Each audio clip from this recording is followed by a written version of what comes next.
அனைவருக்கும் வணக்கம். Welcome to NPSC Ganesh YouTube channel.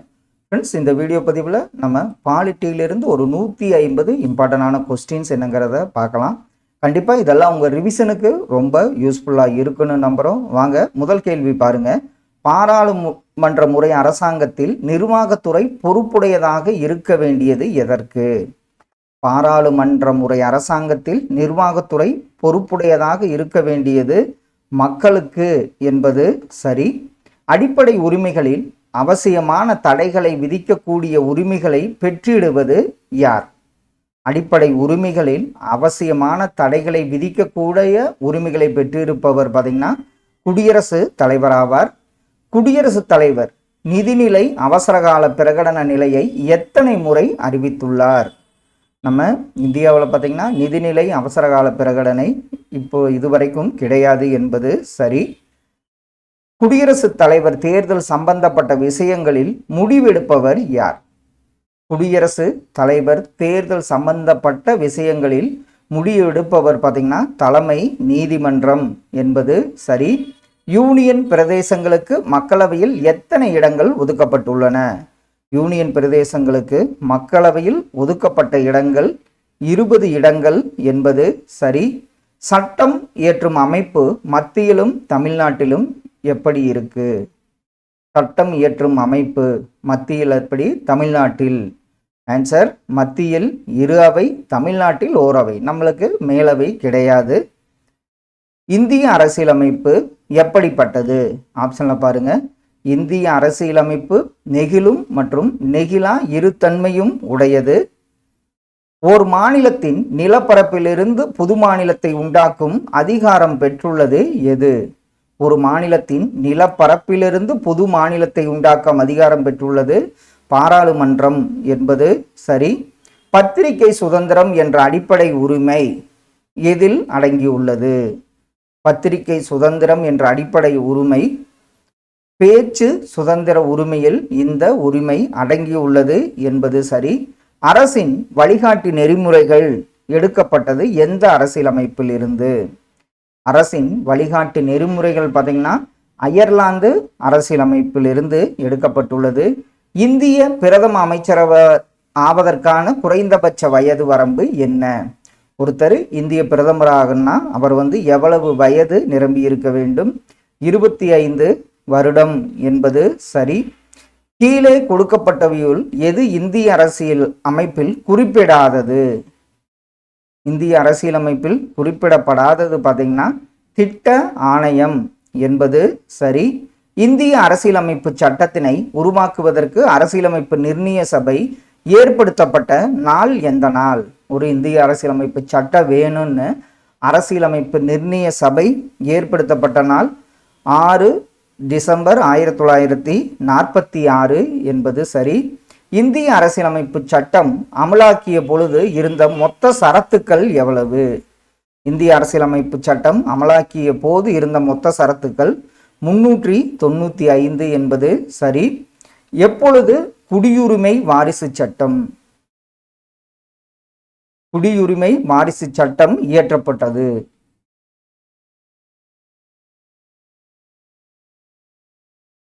எப்பொழுது குடியுரிமை வாரிசு சட்டம் இயற்றப்பட்டதுன்னு பார்த்தீங்கன்னா 1955ஆம் ஆண்டு. மத்திய பொதுப்பணி தேர்வாணையத்தின் உறுப்பினர்களை நியமனம் செய்வது யார்? மத்திய பொதுப்பணி தேர்வாணையத்தின் உறுப்பினர்களை நியமனம் செய்வது ஜனாதிபதி என்பது சரி. மத்திய பட்டியலில் அடங்குவது எத்தனை வகைப்பாடுகள்? மத்திய பட்டியலில் வகைப்படுத்துவது பார்த்தீங்கன்னா 97 வகைப்பாடுகள். இப்போ 100ன்னு நினைக்கிறேன். அடுத்தது பாருங்க. மக்களவையின் சபாநாயகரின் ஊதியத்தினை நிர்ணயிப்பது யார்? மக்களவையின் சபாநாயகரின் ஊதியத்தினை நிர்ணயிப்பது பார்த்தீங்கன்னா அரசியலமைப்பு என்பது சரி. முதல் பொது தேர்தல் நடைபெற்ற ஆண்டு எந்த ஆண்டு? முதல் பொது தேர்தல் நடைபெற்ற ஆண்டு 1952 ஆகும். இந்திய கூட்டாட்சி முறை ஆப்ஷனில் பாருங்க. இந்திய கூட்டாட்சி முறை என்பது என்ன? அதாவது வளமையான மத்திய அரசை கொண்டது என்பது சரி. பேரவை போரை பிரகடனப்படுத்துவதற்கு சட்டப்பூர்வமாக அதிகாரத்தை பெற்றிருப்பவர் யார்? ஒரு போர் வந்தா அதை பிரகடனப்படுத்துவதற்கு அதிகாரப்பூர்வமாக அதிகாரத்தை பெற்றிருப்பவர் குடியரசுத் தலைவர் என்பது சரி. இந்திய அரசியலமைப்பு சட்டத்தில் அடிப்படை கடமைகளை சேர்த்த சட்ட திருத்தம் என்ன? இந்திய அரசியலமைப்பு சட்டத்தில் அடிப்படை கடமைகளை சேர்த்த சட்ட திருத்தம் 42வது சட்ட திருத்தமாகும். அரசு நெறிமுறை கொள்கைகளுடன் நேரடி தொடர்புடையது என்ன? அரசு நெறிமுறை கொள்கைகளுடன் நேரடி தொடர்புடையது காந்திய கொள்கைகள் என்பது சரி. இந்திய குடியரசுத் தலைவர் தேர்தலில் போட்டியிடுவதற்கான உயர்ந்தபட்ச வயது வரம்பு என்ன? இந்திய குடியரசுத் தலைவர் ஒருத்தர் போட்டியிடணும்னா உயர்ந்தபட்ச வயது வரம்பு கிடையாது என்பது சரி. இந்திய குடியரசுத் தலைவர் அவசரகால பிரகடன நிலையை அறிவிப்பது எப்பொழுது? அவசரகால பிரகடன நிலையை இந்திய குடியரசுத் தலைவர் எப்போ அறிவிப்பாருன்னு பார்த்தீங்கன்னா அமைச்சர் குழுவின் பரிந்துரையின் அடிப்படையில் என்பது சரி. மாநிலங்கள் அவையின் தலைவர் யார்? மாநிலங்களவையின் தலைவர் பார்த்தீங்கன்னா துணை குடியரசுத் தலைவர் ஆவார். இந்தியாவின் உச்சகட்ட சட்டம் இயற்றும் அதிகாரம் பெற்றது என்ன? இந்தியாவில் உச்சகட்ட சட்டம் இயற்றும் அதிகாரம் பெற்றது பாராளுமன்றமாகும். தற்போது மக்களவையின் கூடுதல் எண்ணிக்கை எவ்வளவு? மக்களவையின் கூடுதல் எண்ணிக்கை எவ்வளவுன்னு பார்த்தீங்கன்னா அந்த உறுப்பினர்கள் எண்ணிக்கை 545 ஆகும். மக்களவையின் கூட்டத்தொடரில் தலைமை வகிப்பவர் யார்? மக்களவையின் கூட்டத்தொடரில் தலைமை வகிப்பவர் சபாநாயகர் ஆவார். புதிய இந்திய அரசியலமைப்பு எடுத்துக்கொள்ளப்பட்ட ஆண்டு எந்த ஆண்டு? இது ஏற்றுக்கொள்ளப்பட்டு அமலுக்கு வந்த நாள் இதெல்லாம் ஒரே கொஸ்டின் தான். 26 ஜனவரி 1950 புதிய இந்திய அரசியலமைப்பு எடுத்துக்கொள்ளப்பட்ட ஆண்டாகும். இந்திய அரசியலமைப்பு சட்டத்தின் முகப்புரை எந்த சட்டத்திட்டத்தின்படி திருத்தப்பட்டது? முகப்புரை பார்த்தீங்கன்னா 42வது திருத்தத்தின்படி திருத்தப்பட்டது. துணை குடியரசுத் தலைவர் பதவிக்காக இந்திய துணை குடியரசுத் தலைவர் பெறும் மாத ஊதியம் எவ்வளவு? அவருக்கு துணை குடியரசுத் தலைவர் பதவிக்காக எந்த ஒரு ஊதியமும் கிடையாது. ஆனால் பார்த்தீங்கன்னா மாநிலங்களவையின் தலைவர் என்ற பொறுப்பில் அவருக்கு ஊதியம் வழங்கப்படுகிறது. இந்தியாவில் பாராளுமன்ற ஈரவை கூட்டுத்தொடரை கூட்டும் உரிமை யாரிடம் உள்ளது? பாராளுமன்ற ஈரவை கூட்டுத்தொடரை கூட்டும் உரிமை பார்த்தீங்கன்னா குடியரசு தலைவரிடம் உள்ளது. இந்தியாவில் அரசியல் அதிகாரத்தின் முக்கிய ஆதாரம் என்ன? அரசியல் அதிகாரத்தின் முக்கிய ஆதாரம் மக்கள் என்பது சரி. தலைமை அமைச்சர் என்பவர் யார்? தலைமை அமைச்சர் என்பவர் பார்த்தீங்கன்னா அரசாங்க தலைவர் என்பது சரி.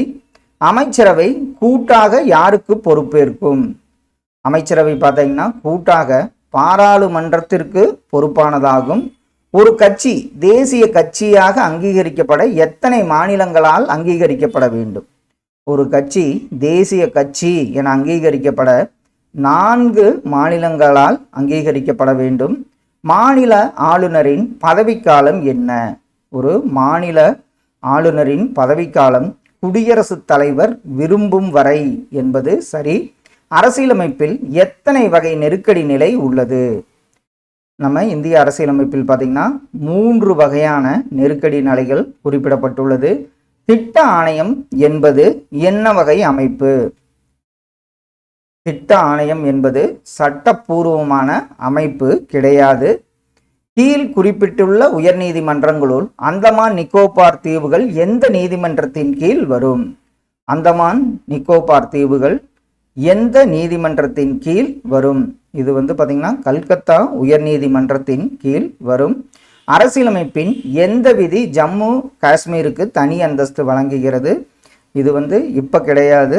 பார்த்தீங்கன்னா 370 என்பது சரி. இந்த 370 இப்போ நீக்கியாச்சு. இந்திய யூனியன் பகுதிகளை நியமிப்பவர் யார்? இந்திய யூனியன் பகுதிகளை நியமிப்பவர் குடியரசு தலைவராவார். இந்திய அரசியலமைப்பின் எந்த அடிப்படை உரிமைகளில் தீண்டாமை பற்றி குறிப்பிடப்பட்டுள்ளது? அது எந்த அடிப்படை உரிமை? ஆன்சர் சமத்துவத்திற்கான உரிமை என்பது சரி. இந்திய அரசியலமைப்பில் எந்த தலைப்பின் கீழ் கிராம பஞ்சாயத்து அமைப்பு தரப்பட்டுள்ளது? இந்திய அரசியலமைப்பில் எந்த தலைப்பின் கீழ் கிராம பஞ்சாயத்து அமைப்பு பார்த்தீங்கன்னா அரசு நெறிமுறை கொள்கைகள் என்னும் தலைப்பு என்பது சரி. இந்தியாவிற்கு முதலில் தொல்பொருள் துறைக்கு டைரக்டர் ஜெனரல் பதவியை உருவாக்கியவர் யார்? தொல்பொருள் துறைக்கு டைரக்டர் ஜெனரல் பதவியை உருவாக்கியவர் ஹர்சன் பிரபு என்பது சரி.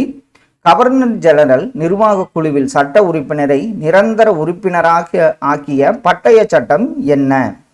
கவர்னர் ஜெனரலில் நிர்வாக குழுவில் சட்ட உறுப்பினரை நிரந்தர உறுப்பினராகிய பட்டய சட்டம் 1833ஆம் ஆண்டு பட்டய சட்டமாகும்.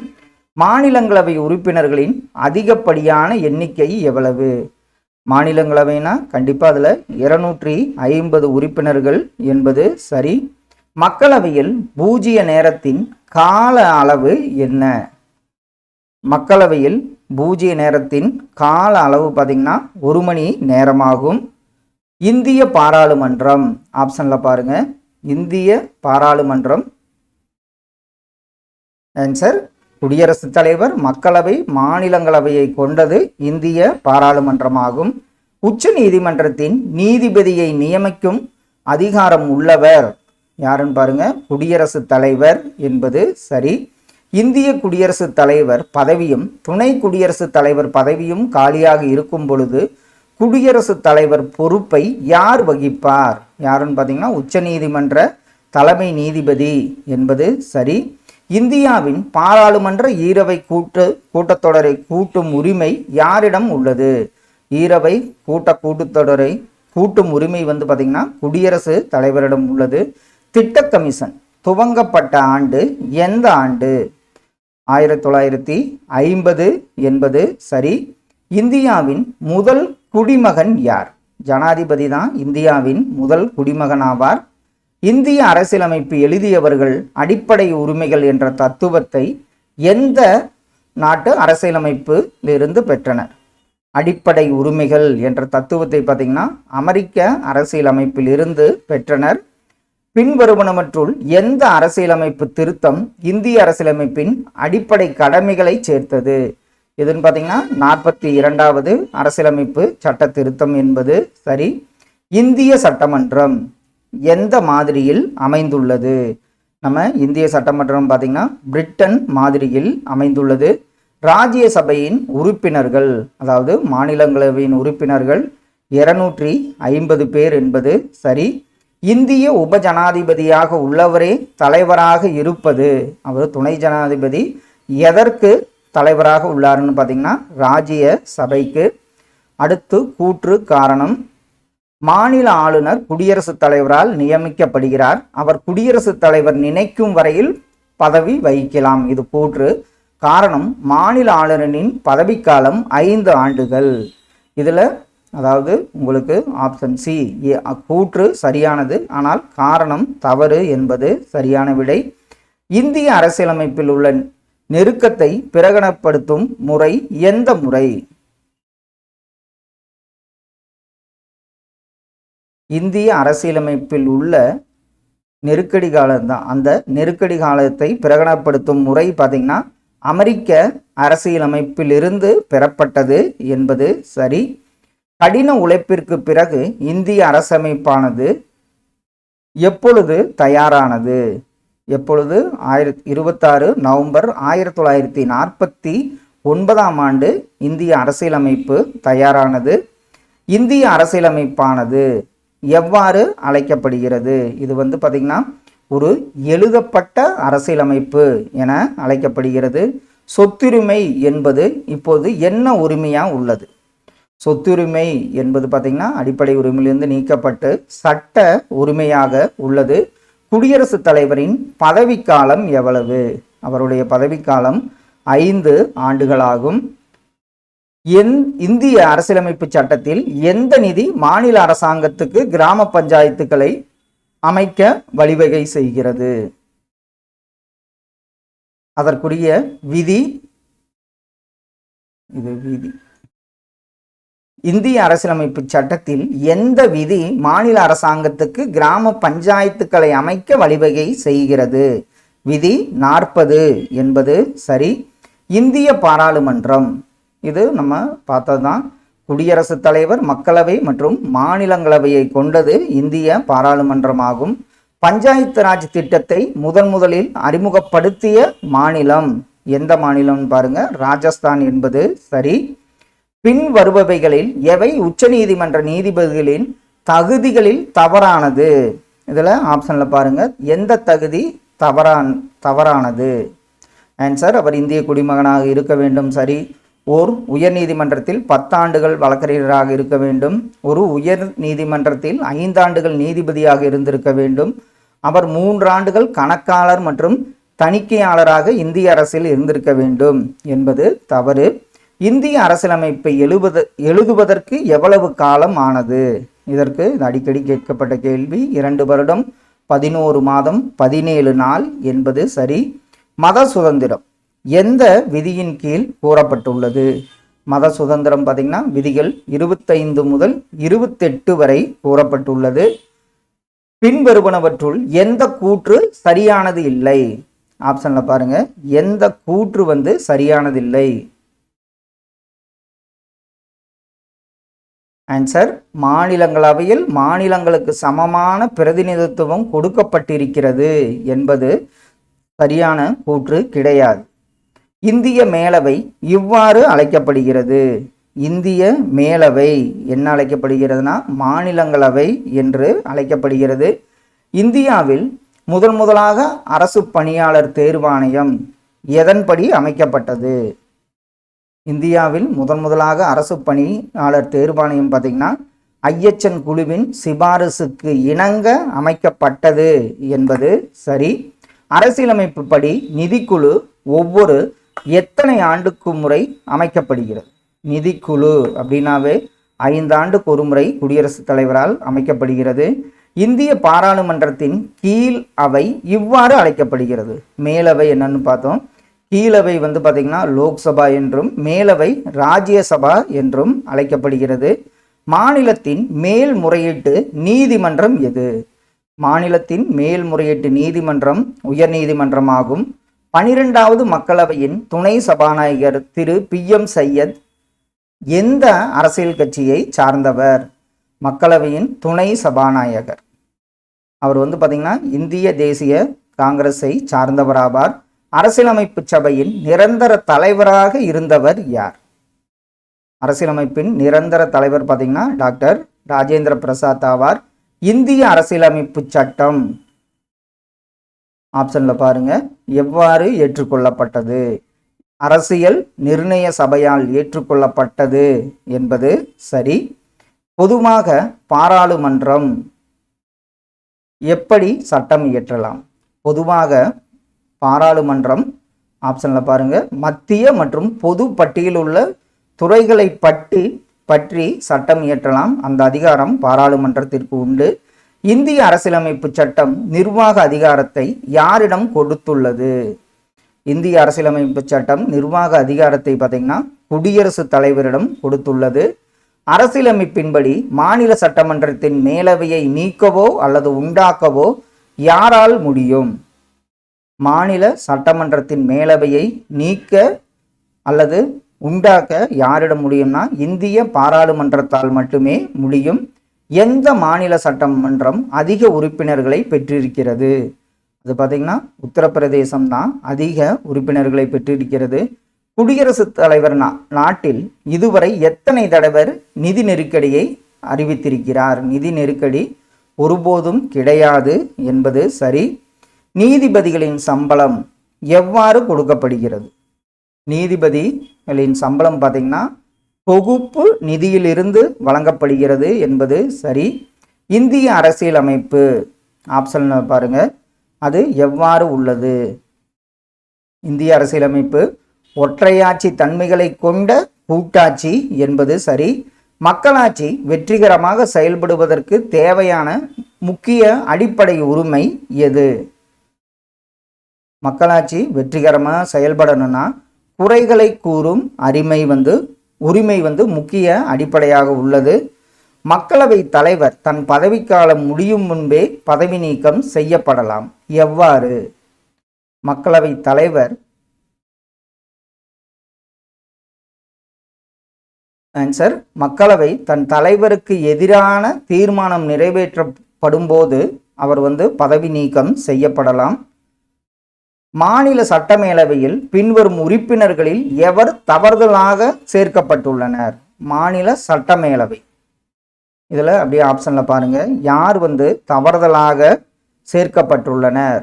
இது கோவில், தேவாலயம் மற்றும் மசூதிகளின் பிரதிநிதிகள் என்பது தவறாக சேர்க்கப்பட்டுள்ளது. இந்திய பாராளுமன்றத்தின் பெரிய குழு எந்த குழு? இந்திய பாராளுமன்றத்தின் பெரிய குழுன்னு பார்த்தீங்கன்னா மதிப்பீட்டு குழு என்பது சரி. இந்திய குடியரசுத் தலைவர் எவ்வாறு தேர்ந்தெடுக்கப்படுகிறார்? ஆன்சர், பாராளுமன்ற உறுப்பினர்களும் மாநில சட்டமன்ற உறுப்பினர்கள் சேர்ந்த உறுப்பினர்களால் தேர்ந்தெடுக்கப்படுகிறார். அவங்கெல்லாம் சேர்ந்த வாக்காளர்கள் மூலம் இந்திய குடியரசுத் தலைவர் தேர்ந்தெடுக்கப்படுகிறார்.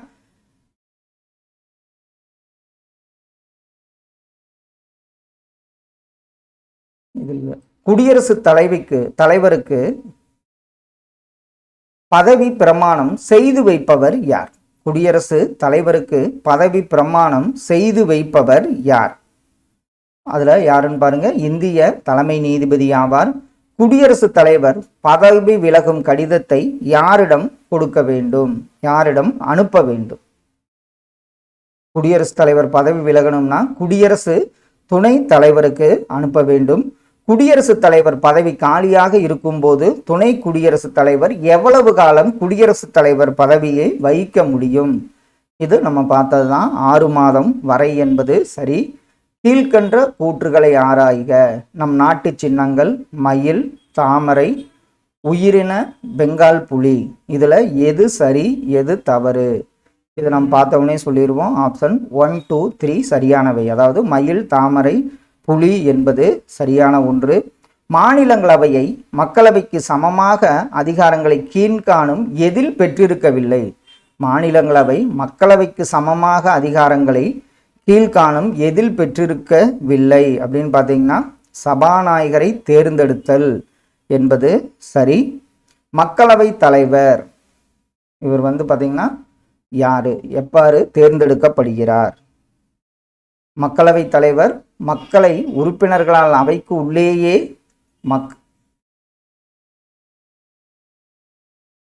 மக்களவை உறுப்பினர்களால் அவைக்கு உள்ளேயே தேர்ந்தெடுக்கப்படுகிறார். மக்களவை தலைவராவார். இந்திய குடியரசுத் தலைவர் அதுல ஆப்ஷன் பாருங்க, என்பவர் அரசியலமைப்பு படி அரசின் மற்றும் அரசாங்கத்தின் தலைவராக உள்ளார் என்பது சரி. இந்திய குடியரசுத் தலைவரை பதவி நீக்கம் செய்ய கண்டிக்கும் தீர்மானத்தை நிறைவேற்றலாம். யார் மூலம் நிறைவேற்ற முடியும்? குடியரசுத் தலைவரை பதவி நீக்கம் செய்யும் கண்டிக்கும் தீர்மானத்தை பார்த்தீங்கன்னா பாராளுமன்றத்தின் 2 அவைகளிலும் நிறைவேற்றலாம். குடியரசுத் தலைவர் மறுப்பாணையை யாருக்கு, அதாவது யார் மூலம் பயன்படுத்த முடியும்? குடியரசுத் தலைவர் மறுப்பாணையை நிதி மசோதாவுக்கு மட்டும் பயன்படுத்தலாம். அவரோட மறுப்பாணையை நிதி மசோதாவுக்கு மட்டும் பயன்படுத்தலாம்.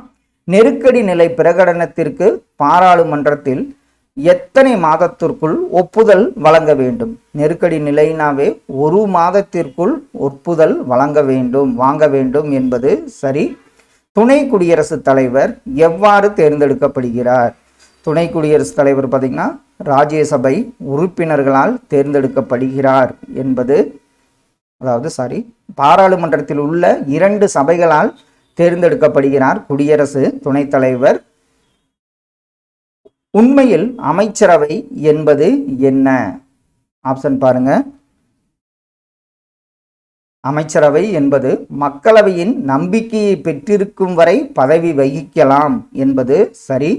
மாநில பட்டியல் அதிகாரத்திற்கு உட்படாதது எது? இதெல்லாம் நம்ம பார்த்தவொடனே சொல்லிடுவோம். வங்கி என்பது மாநில பட்டியல் அதிகாரத்திற்கு உட்படாதது. ஒரு மாவட்டத்தின் தலைமை செயலாட்சித்துறை தலைவர் யார்? ஒரு மாவட்டத்தின் தலைமை செயலாட்சித்துறை தலைவர் மாவட்ட ஆட்சியர் என்பது சரி.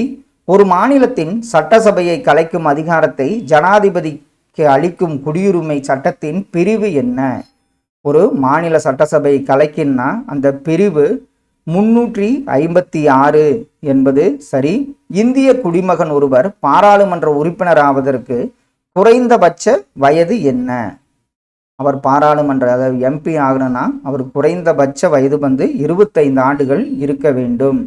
விதி 356 என்பது என்ன? இது நம்ம பார்த்தது தான். எந்த மாநிலத்தையும் குடியரசுத் தலைவரின் ஆட்சிக்குள் கொண்டு வர வழி செய்கிறது. ஒரு அமைச்சர் யாருடைய நம்பிக்கையை இழந்தால் பதவி விலக கோரலாம்? ஒரு அமைச்சர் பார்த்தீங்கன்னா மாநில முதலமைச்சர் நம்பிக்கையை இழக்கும் போது பதவி விலக கோரலாம். அரசியலமைப்பின்படி மாநில ஆளுநர் தன் நடவடிக்கைகளுக்கு யாருக்கு பொறுப்பானவர்? அரசியலமைப்பின்படி பார்த்தீங்கன்னா குடியரசுத் தலைவருக்கு பொறுப்பானவர் ஆளுநர் ஆவார். உச்ச நீதிமன்றத்தின் தலைமை நீதிபதி யாரால் நியமிக்கப்படுகிறார்? அவர் பார்த்தீங்கன்னா உச்ச நீதிமன்ற நீதிபதிகள் மற்றும் உயர் நீதிமன்ற நீதிபதிகளை கலந்தாலோசித்த பிறகு குடியரசுத் தலைவர் நியமிக்கிறார் என்பது சரியான விடை. குடியரசுத் தலைவர் உச்ச நீதிமன்றத்தின் ஆலோசனையை எப்படி கோரலாம்? குடியரசுத் தலைவர் உச்ச நீதிமன்றத்தின் ஆலோசனையை அரசியலமைப்பு தன்மை அல்லது ஒரு சட்டம் நிறைவேற்றப்பட்ட பிறகு அவர் அந்த இதை கோர முடியும். மேலவையின் தலைவர் யார்? மேலவையின் தலைவர் யார்? குடியரசு துணைத் தலைவர் தான் மேலவையின் தலைவராவார். இந்திய துணை குடியரசுத் தலைவர் எவ்வாறு தேர்ந்தெடுக்கப்படுகிறார்? பாராளுமன்ற ஈரவைகளின் உறுப்பினர்கள் மூலம் தேர்ந்தெடுக்கப்படுகிறார். இந்திய குடியரசுத் தலைவர் இக்குறிப்பிட்ட வயதை கடந்தவராக இருத்தல் அவசியம். அந்த வயது எந்த வயது? கண்டிப்பாக அவர் 30 ஆண்டுகள் முடிந்தவராக இருக்க வேண்டும். குடியரசுத் தலைவரின் அதிகபட்ச வயது வரம்பு எதுவும் கிடையாது என்பது சரி. உச்ச நீதிமன்ற ஆலோசனை வழங்கும் அதிகாரத்தை பெற்றிருப்பது எந்த விதியின்படி? உச்ச நீதிமன்றம்னாவே 142 படி பெற்றிருக்கிறது. இது ரெண்டுமே வந்திருக்கு. ஆப்ஷன் டி இதற்கு சரியான விடை. கீழே கொடுக்கப்பட்டுள்ளவற்றில் எந்த ஒன்று தவறுதலாக பொருத்தப்பட்டிருக்கிறது? எந்த ஒன்று? ஆன்சர் நிதிக்குழு வரவு செலவு தயாரித்தல் என்பது தவறுதலாக பொருத்தப்பட்டுள்ளது. இந்தியாவின் முதல் துணை ஜனாதிபதி துணை குடியரசுத் தலைவர் யார்? டாக்டர் ராதாகிருஷ்ணன் என்பது சரி. இந்திய திட்டக்குழுவின் தலைவராக இருப்பவர் இப்போ திட்டக்குழு கிடையாது, அதுக்குப்படியா நிதி ஆயோக் பிரதம மந்திரி என்பது சரி. இந்திய அரசியலமைப்பு சட்டத்தில் புதிதாக கொண்டு வரப்பட்டுள்ள எந்த திருத்தம் பஞ்சாயத்துகளுக்கு அதிக அதிகாரம் வழங்கியுள்ளது? அது புதிதாக கொண்டு வந்த எந்த திருத்தம் பார்த்தீங்கன்னா 73வது சட்ட திருத்தமாகும். இந்திய அரசியலமைப்பானது எப்படி உள்ளது? இது ஒரு பெரிய அரசியலமைப்பு என்பது சரி. 1/3 மாநிலங்களவை உறுப்பினர்கள் எப்படி ஓய்வு பெறுகின்றன? எந்த ஆண்டுகளுக்கு ஒரு முறை? ஆன்சர் 2 ஆண்டுகளுக்கு ஒரு முறை ஓய்வு பெறுகின்றனர் என்பது சரி. அடிப்படை உரிமைகளின் முக்கிய நோக்கம் என்ன? அடிப்படை உரிமைகளின் முக்கிய நோக்கம் பார்த்தீங்கன்னா தனி மனிதனை சுதந்திரத்தை உறுதிப்படுத்துகிறது. இந்திய திட்டக்குழுவின் முதலாவது துணைத் தலைவர் யார்? இந்திய திட்டக்குழு முதலாவது துணைத் தலைவர் கிருஷ்ணமாச்சாரி என்பது சரி. நமது இந்திய அரசியலமைப்பு நமக்கு எத்தனை அடிப்படை உரிமைகளை கொடுத்திருக்கிறது? முதல்ல 7 இருந்தது, இப்போ 6 என்பது சரி. இந்திய பாராளுமன்ற அரசாங்கத்தில் ஆப்ஷன்ல பாருங்க, இந்திய பாராளுமன்ற அரசாங்கத்தில் அமைச்சர் பாராளுமன்றத்தின் உறுப்பினர்கள் என்பது சரி. உச்ச நீதிமன்றம் நிரந்தரமாக இருக்கும் இடம் எது? ஆன்சர் கான்பூர் என்பது சரி. அதாவது உச்ச நீதிமன்றம் நிரந்தரமாக இருக்கும் இடம் டெல்லி என்பது சரியான விடை. இந்தியாவில் பாராளுமன்ற அரசாங்கமானது எங்கிருந்து, எந்த நாட்டிலிருந்து பெறப்பட்டதுன்னா பிரிட்டிஷ் அரசியலமைப்பிலிருந்து பெறப்பட்டது. இந்திய அரசியலமைப்பின் வரைவு குழுவின் தலைவர் யார்? டாக்டர் அம்பேத்கர் அவர்கள். பொதுவாக மாநில ஆளுநரின் பதவிக்காலம் எவ்வளவு ஆண்டுகள்னு பார்த்தீங்கன்னா 5 ஆண்டுகள் என்பது சரி. இரட்டை குடியுரிமை பெற்றிருப்பது எந்த நாட்டில்? ஆன்சர் அமெரிக்கா என்பது சரியான விடை. தலைமை நீதிமன்ற நீதிபதிகள் நியமிக்கப்படும் காலவரம்பு என்ன? அவங்க 6 ஆண்டுகள் அல்லது 65 வரை. இது உச்ச நீதிமன்றத்திற்கு பொருந்தும். உயர் நீதிமன்றம்னா உங்களுக்கு 62 வயது வரை. ஆபிரகாம் லிங்கன் இதற்கு வித்திட்டார். எதற்கு? ஆன்சர் அடிமைத்தனத்தை அழித்தல் என்பது சரி. சிறு அரசியலமைப்பு என்று எதனை அழைக்கிறோம்? சிறு அரசியலமைப்பு என்று அழைக்கப்படுவது 42வது சட்ட திருத்தமாகும். இந்திய குடியரசுத் தலைவராக ஒருவர் எத்தனை முறை பதவியில் இருக்கலாம்? எத்தனை முறை வேண்டாமானாலும் இருக்க முடியும் என்பது சரி. நம் நாட்டின் அரசியலமைப்பு நடைமுறைக்கு வந்த நாள் ஜனவரி 26, 1950 ஆகும். இந்திய பாராளுமன்றம் எப்படி இருக்கும்? குடியரசுத் தலைவர், மக்களவை மற்றும் மாநிலங்களவையை கொண்டதாக உள்ளது. இந்திய அரசு சட்டம் 1919 குறிப்பிடுவது எதை? எதைன்னு பார்த்தீங்கன்னா தனிப்பட்ட வாக்கமைப்பு, இரட்டையாட்சி. இதான் 1919 சட்டம்னாவே இரட்டையாட்சியை பற்றி குறிப்பிடுகிறது. இந்திய குடியரசுத் தலைவர் பெற்றிருப்பது என்னன்னு பார்த்தீங்கன்னா பெயரளவிலான அதிகாரம் என்பது சரி. இந்திய குடியரசுத் தலைவரின் தேர்தலுக்கு நிர்ணயிக்கப்படும் அதிகபட்ச வயது, அதற்கு வயது வரம்பு கிடையாது. மக்களாட்சி வெற்றிகரமாக செயல்படுவதற்கு பின்வரும் உரிமைகளில் முக்கியமானது எந்த உரிமைன்னு பார்த்தீங்கன்னா குறை கூறும் உரிமையாகும். சோசலிஸ்ட் மற்றும் செக்குலர் என்ற வார்த்தை அரசியலமைப்பின் முகவரையில் எந்த அரசியலமைப்பு திருத்தம் மூலம் சேர்க்கப்பட்டது? அது 42வது சட்ட திருத்தமாகும். இந்திய அரசியலமைப்பானது எவ்வாறு உள்ளதுன்னு பார்த்தீங்கன்னா அதிகமாக மற்ற அரசியலமைப்பிலிருந்து பெறப்பட்ட அரசியலமைப்பாக உள்ளது. அரசியலமைப்பு நிர்ணய சபை ஏற்படுத்தப்பட்ட ஆண்டு எந்த ஆண்டு? பாருங்க, 1946ஆம் ஆண்டு ஏற்படுத்தப்பட்டது. இந்திய பாராளுமன்ற அரசாங்க முறையில் ஆப்ஷன்ல பாருங்க, பாராளுமன்ற அரசாங்க முறையில் நம்பிக்கையில்லா தீர்மானத்தின் மூலம் அமைச்சர்களை பதவி நீக்கம் செய்ய முடியும். குடியரசு துணைத் தலைவர் அலுவலகம் எப்படி உருவாக்கப்பட்டது? துணைத் தலைவர் அலுவலகம் பார்த்தீங்கன்னா அரசியலமைப்பு மூலம் உருவாக்கப்பட்டது. மத்திய பொதுப்பணி தேர்வாணையம் தன் செயல்பாடு குறித்த ஆண்டறிக்கையை யாரிடம் சமர்ப்பிக்கிறது? மத்திய பொதுப்பணி தேர்வாணையம் தன் செயல்பாடு குறித்த ஆண்டறிக்கையை குடியரசு தலைவரிடம் சமர்ப்பிக்கிறது என்பது சரி.